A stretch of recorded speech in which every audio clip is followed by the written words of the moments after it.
Coucou à tous. J'avais pas forcément prévu de faire une vidéo aujourd'hui, mais suite au post que j'ai mis hier sur mon Facebook avec ce clic qui me pourrit la vie depuis octobre 2021, enfin qui commence à vraiment devenir insupportable. Je voulais en fait vous expliquer, vous parler de mon souci auditif et vous prouver dans quelle errance médicale on se trouve avec des maladies chroniques peu reconnues. Un jour d'octobre 2021, je suis prise d'étourdissement, de vomissement, de douleurs auditives, d'acouphènes, et je me demande vraiment ce qui se passe. Cette crise auditive, comme je l'appelle, elle dure quelques minutes. Je me dis, ça va passer. C'est bizarre, j'ai jamais eu ça, mais ça va passer. Et ça commence à être de plus en plus récurrent. Je décide d'aller chez l'ORL, j'en parle à mon médecin traitant, je décide d'aller chez l'ORL parce que je commence à avoir pas mal d'arrêts maladie. Ça commence à être handicapant, donc rendez-vous ORL. Bilan auditif, perte auditive à gauche, puisque mon acouphène, en fait, le clic que vous avez entendu, il se trouve à gauche. Donc perte auditive de 45 décibels à gauche et de 15 à droite en l'espace de 2 mois. C'est énorme. L'hypothèse de cette ORL que j'ai vue pour la première fois, c'est le syndrome de Ménière. Ça doit être la maladie de Ménière. T'as 39 ans à l'époque et on te dit, en fait, il faut vivre avec. Ok, super, faut vivre avec. Les crises sont de plus en plus violentes, à être couchée pendant 12 heures, voire plus. En février, mon médecin me met en mi-temps thérapeutique parce que j'arrivais plus à honorer un temps complet, honnêtement, je le dis. Je me retrouvais au boulot allongée sur le canapé, à être prise de vertige, mais de gros vertiges. Et là, en fait, quand la crise elle arrive, tu gères plus rien, quoi. Tu vas aux toilettes, tu vomis, t'as des céphalées.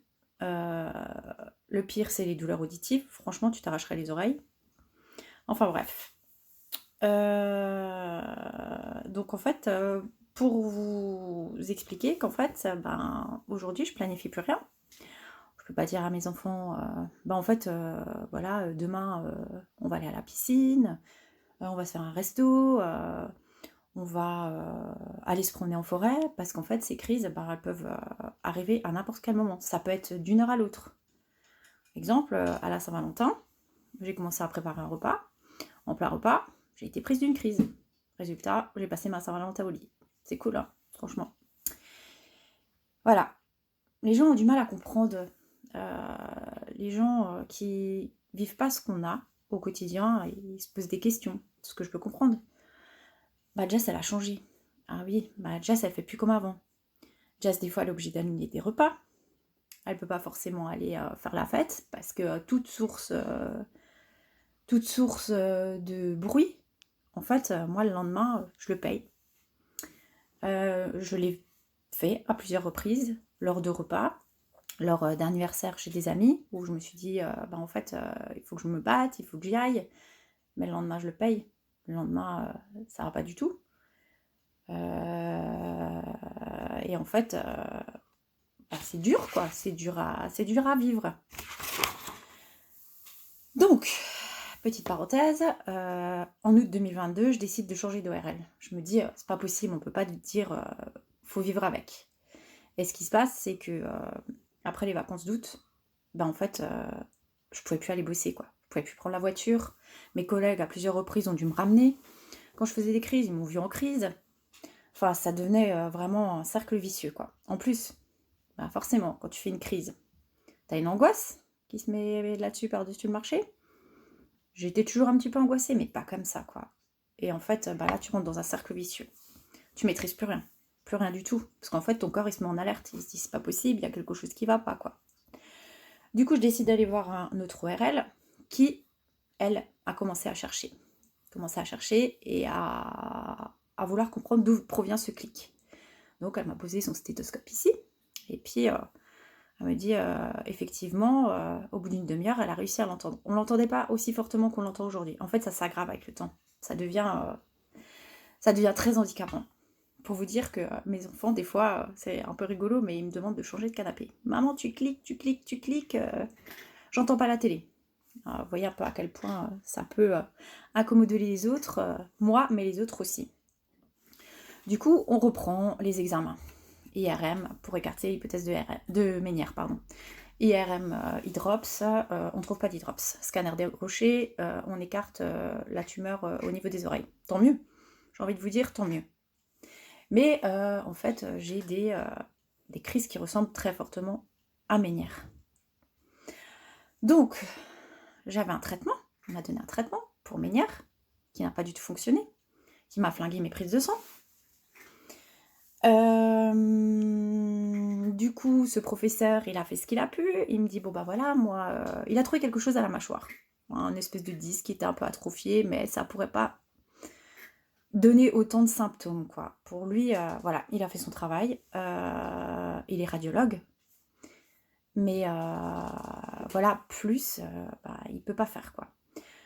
Du coup, mon ORL de Strasbourg m'avait parlé d'un problème, peut-être, une hypothèse d'un problème vasculaire. En fait, le sang peut-être qui ne monte pas correctement au niveau de l'oreille et ce qui provoque cette espèce d'acouphène. C'est un acouphène pulsatile puisqu'il est audible. Vous l'entendez.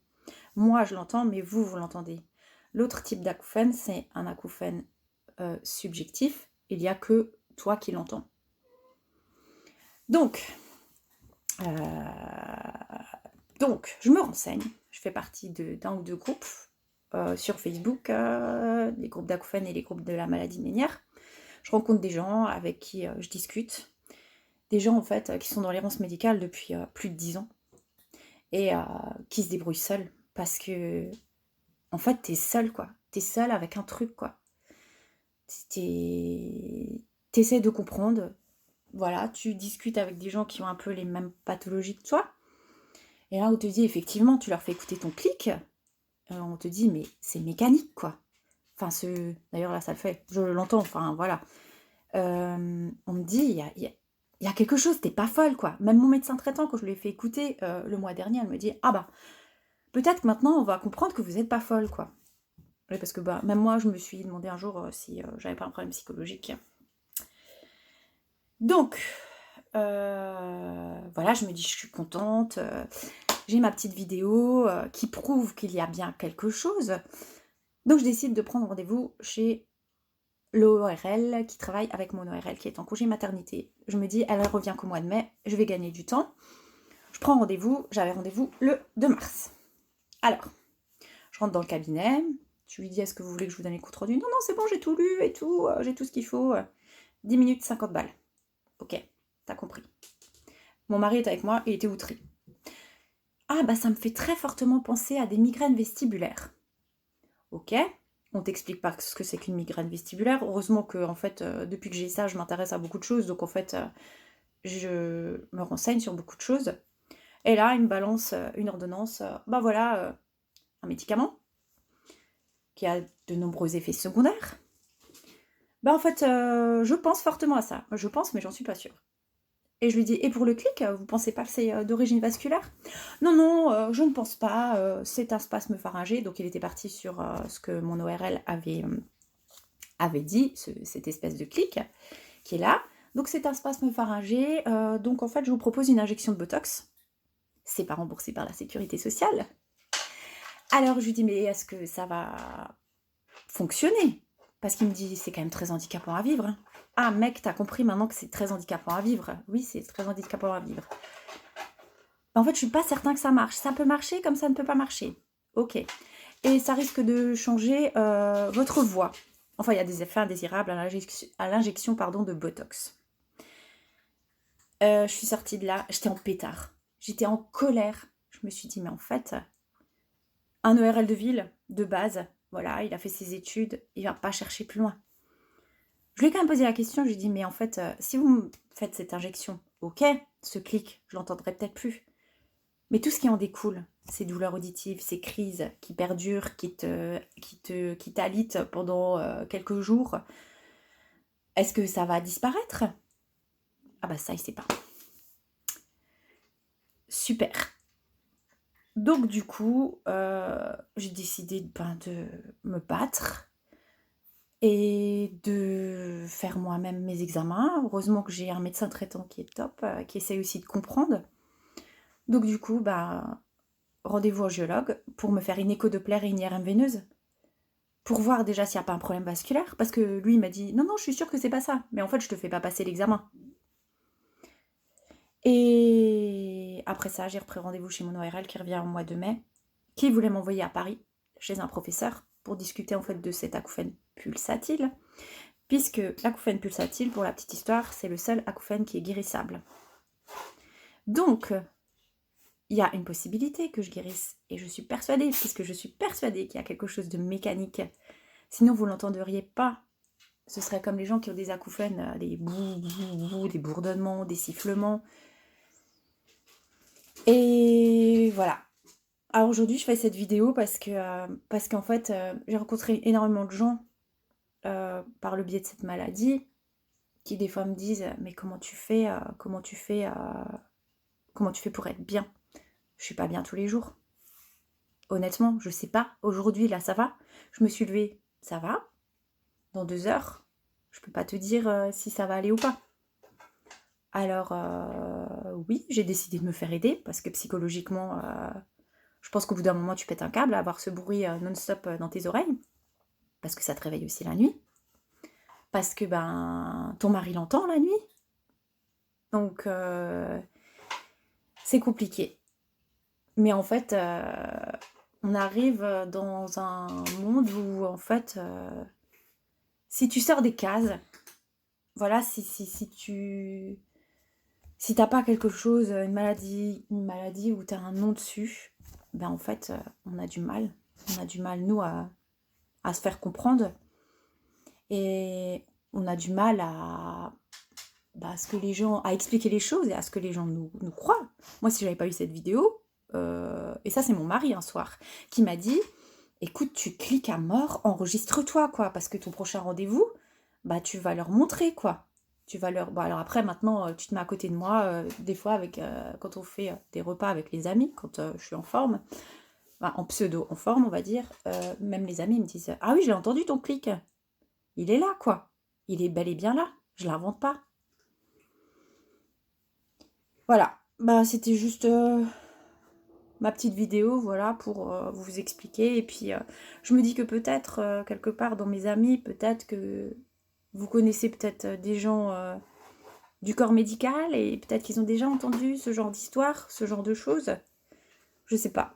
Et puis c'est aussi pour tous les gens en fait qui vivent avec des maladies chroniques, que ce soit de l'endométriose, que ce soit la maladie de Crohn, etc. Enfin plein de choses qui aujourd'hui sont compliquées à vivre, quoi, parce que en fait ça affecte ça affecte